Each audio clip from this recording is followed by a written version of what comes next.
Good morning. When people say that you have to prepare for what you're praying for, they mean if all of your prayers came true today, would you be prepared? If you found the love of your life, if your business plan finally took off, if you got the job of your dreams, would you be prepared to maintain whatever you're praying for?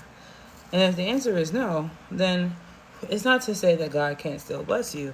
It is to say that you may be unintentionally making your life harder than it needs to be by not doing what the mass majority of people have been telling us from the dawn of time, and that's to prepare for what you are praying for. This is parallel to the analogy of the man in the drowning in the sea. There's a man. I don't know if you've seen. I think I've seen it as a comic, and I've seen it, and I've heard the story several times. And maybe you have, maybe you haven't. But listen, there's a man. He's drowning in the sea, and he prayed that God would help him, and he prayed that God would help him. And he's like flopping around. First comes the rowboat. He's like, "Don't worry about me. God's got me." Second comes an anchor. Well, I think the anchor probably comes first, like a life jacket. That's what I'm trying to say.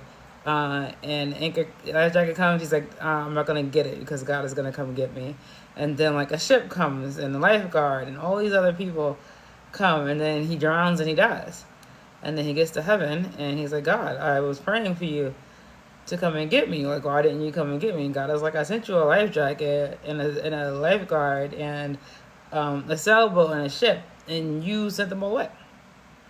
This is a parallel to what I was saying earlier of like sometimes what you're asking for requires something of, not sometimes, almost all the time, what you're asking for requires something of you. It requires maintenance, or it requires you to have discernment. It requires you to work a little, right? Because if God sends a life jacket, you got to put the life jacket on. If God sends a sailboat, you got to get in the boat.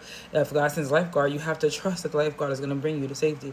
It is all these things. What you are praying for requires for you to be prepared, and you don't want to miss out on it because you don't know how to listen. Have a good day.